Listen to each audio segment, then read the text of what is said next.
and welcome to Tea Time with Philly here at Fort Twin Ranch. Today, Philly will be enjoying some homemade gingerbread treats. The recipe for them is down below, where we read Christmas at Red Butte by Lucy Montgomery. Won't you join us?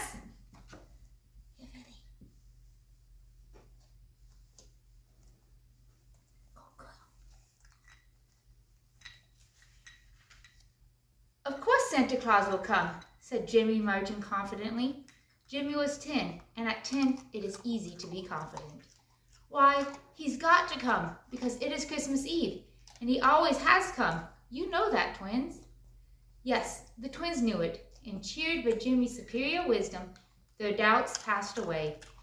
There had been one terrible moment when Theodore had sighed and told them they mustn't be too much disappointed, as Santa Claus did not come this year, because the crops had been poor.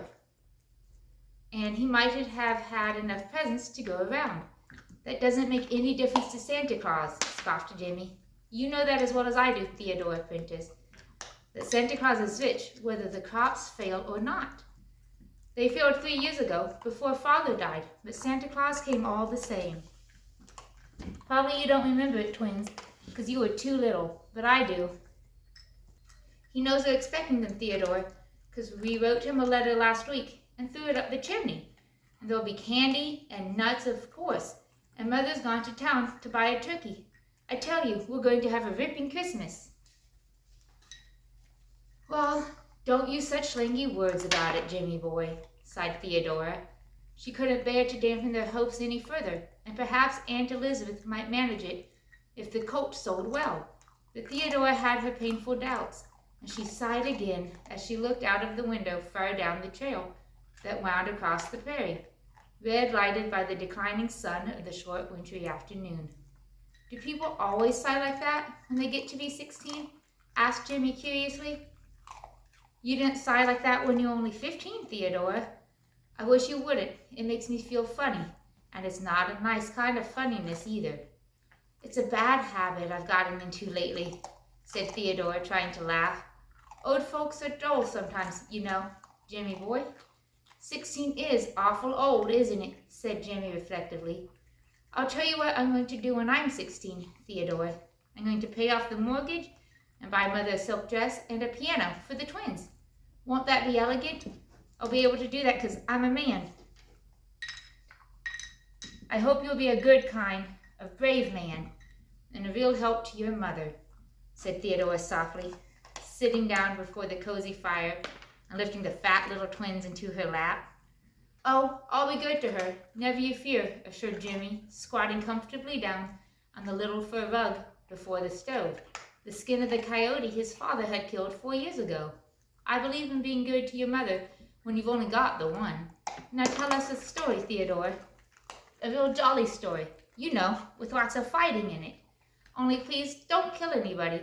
I like to hear about fighting, but I like to have all of the people come out alive.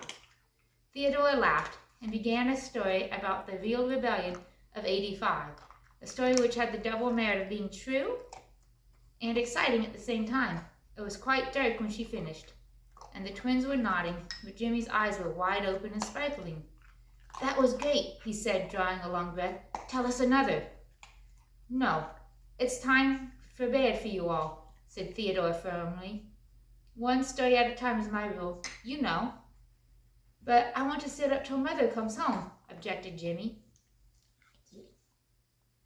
You can't. She may be very late, for she would have to wait to see Mr. Porter. Besides, you don't know what time Santa Claus might come, if he comes at all. If he were to drive along and see you children up instead of being sound asleep in bed, he might go right on and never call at all. It's behind there. Behind the saucer.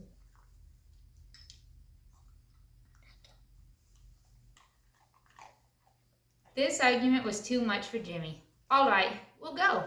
But we have to hang up our stockings first. Twins, get yours. The twins toddled off in great excitement and brought back their Sunday stockings, which Jimmy proceeded to hang along the edge of the mantel shelf. This done, they all trooped obediently off to bed.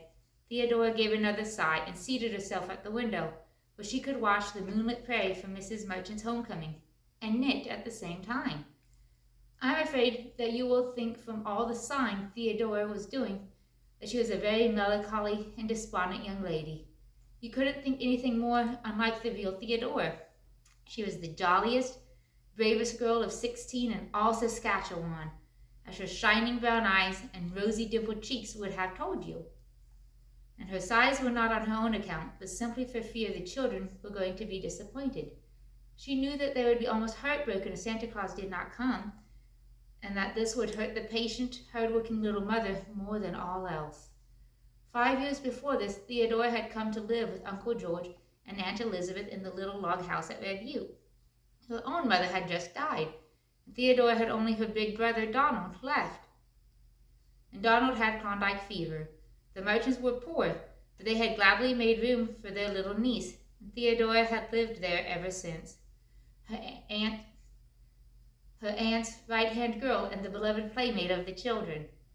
They had been very happy until Uncle George's death 2 years before this Christmas Eve.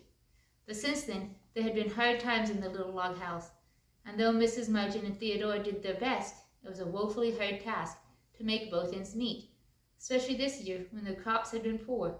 Theodora and her aunt had made every sacrifice possible for the children's sake, and at least Jimmy and the twins had not felt the pinch severely yet. At 7, Mrs. Merchant's bells jingled at the door, and Theodora flew out. "Go right in and get warm, Auntie," she said briskly. "I'll take Ned away and unharness him." "It's a bitterly cold night," said Mrs. Merchant wearily. There was a note of discouragement in her voice that struck dismay to Theodora's heart. "I'm afraid it means no Christmas for the children tomorrow," she thought sadly, as she led Ned away to the stable. When she returned to the kitchen, Mrs. Merchant was sitting by the fire, her face in her chilled hands sobbing convulsively. "Auntie, oh, Auntie, don't!" exclaimed Theodora impulsively. It was such a rare thing to see her plucky, resolute little aunt in tears. "You're cold and tired. I'll have a nice cup of tea for you in a trice." "No, it isn't that," said Mrs. Merchant brokenly. "It was seeing those stockings hanging there. Theodora, I couldn't get a thing for the children, not a single thing. Mr. Porter would only give $40 for the coat, and when all the bills were paid, there was barely enough left for such necessaries as we must have. I suppose I ought to feel thankful I could get those. But the thought of the children's disappointment tomorrow is more than I can bear. It would have been better to have told them long ago, but I kept building on getting more for the coat. Well, it's weak and foolish to give way like this. We'd better both take a cup of tea and go to bed. It will save fuel." When Theodora went up to her little room, her face was very thoughtful. She took a small box from her table and carried it to the window. In it was a very pretty little gold locket hung on a narrow blue ribbon. Theodora held it tenderly in her fingers and looked out over the moonlit prairie with a very sober face. Could she give up her dear locket, the locket Donald had given her just before he started for the Klondike? She had never thought she could do such a thing. It was almost the only thing she had to remind her of Donald, handsome, merry, impulsive, warm-hearted Donald, who had gone away 4 years ago with a smile on his bonny face and splendid hope in his heart. "Here's a locket for you, gift of God," he had said gaily. He had such a dear, loving habit of calling her by the beautiful meaning of her name. A lump came into Theodora's throat as she remembered it. "I couldn't afford a chain, too, but when I come back, I'll bring you a rope of Klondike nuggets for it." And that concludes today's reading of Christmas at Red Butte. Come back next time to see what happens with Theodora and the kids, if they get gifts or not. And if you'd like to see Philly do some cool tricks and some cooking, please subscribe to us and like us. And remember, God loves you.